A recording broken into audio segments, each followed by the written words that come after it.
Hola, ¿cómo están? Bueno, en este tercer y último video de presentación quería que discutiéramos un poquito, que pensáramos un poquito en torno a las cuestiones de elaboración de políticas. Cuando pensemos en políticas públicas o políticas estatales, como alguna vez Adam Przeworski insistió en definir, tendríamos que pensar en un proceso continuo de toma de decisiones elaborados por autoridades estatales para enfrentar problemas de la agenda pública. Desde los años 50, desde los primeros avances que hiciera Harold Lasswell en lo que hace a la conceptualización del campo de estudios sobre las políticas públicas, un campo que Lasswell, por cierto, pensó siempre de manera interdisciplinaria, nos hemos acostumbrado a utilizar un esquema que yo diría que es un esquema más didáctico que descriptivo, digamos, que es el esquema del ciclo de políticas, que es el esquema que me gustaría que ustedes vieran en este momento. En ese esquema uno podría decir que las políticas siguen un curso donde se enfrentan diferentes problemas en diferentes etapas. Es una manera gráfica, diría, de parcelar un proceso mucho más complejo y un proceso que no es tan claro ni lineal. En ese proceso podemos distinguir los momentos de la estructuración de la agenda, que en realidad incluyen lo que sería la definición de un problema y la incorporación de ese problema a la agenda pública.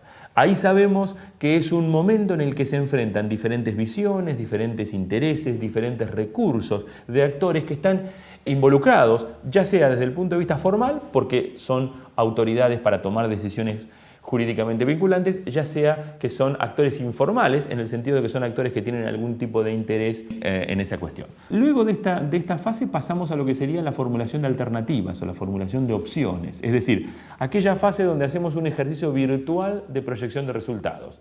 Suponemos que diferentes cursos de acción nos llevan a diferentes resultados y nos enfrentamos al momento de la toma de decisiones en el momento de la elección o de la opción. En el momento en el que a través de una serie de procesos institucionalizados, lo que aparecen como alternativas se transforman en una decisión jurídicamente vinculante. Pero esa decisión debe ser implementada, debe ser puesta en práctica, puesta en marcha.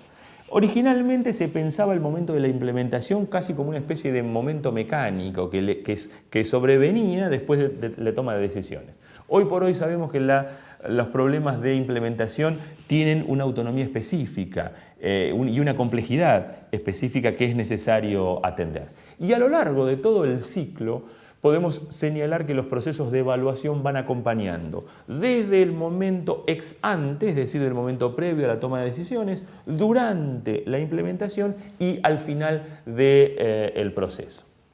Ahora bien, yo diría que este ciclo de políticas no debería ser entendido como un ciclo lineal o cronológico. Esto quiere decir que una vez que pasamos una etapa, terminamos una etapa y pasamos a la otra y no volvemos nunca más atrás. No, no es así. El ciclo supone en muchos casos idas y vueltas en las políticas. Por ejemplo, podemos haber formulado una alternativa que al momento de la toma de decisiones nos damos cuenta que no tiene los apoyos políticos necesarios. Y eso quizá nos lleva a volver un paso atrás para reconfigurar ese problema de modo tal de incorporar a otros actores que quedaron fuera y de ese modo expandir o ampliar la coalición que sostenga esa decisión.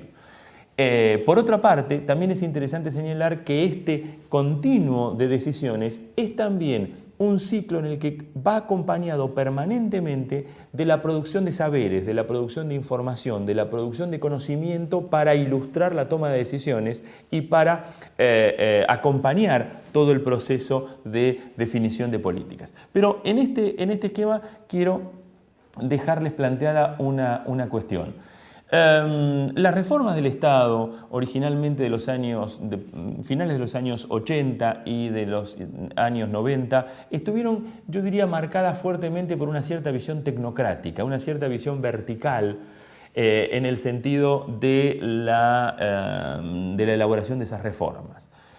en buena medida tenía que ver con el tipo de cuestiones planteadas y con otras visiones que se ponían en juego. Pero sobre todo lo que quisiera que tuviéramos en cuenta es que los desafíos que actualmente tenemos en los procesos de elaboración de políticas y en los procesos de reforma del Estado involucran muy fuertemente, no recetas universales que puedan ser aplicadas a todos los contextos, a todas las sociedades, sino más bien que se focalizan en lo que podríamos llamar las propiedades del proceso de elaboración de políticas. Las propiedades en términos de adaptabilidad, de flexibilidad, de estabilidad, de transparencia, de deliberación.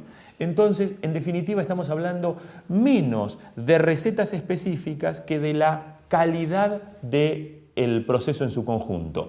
Y en principio también es importante entender que las distintas fases y su culminación en la evaluación es un punto fundamental.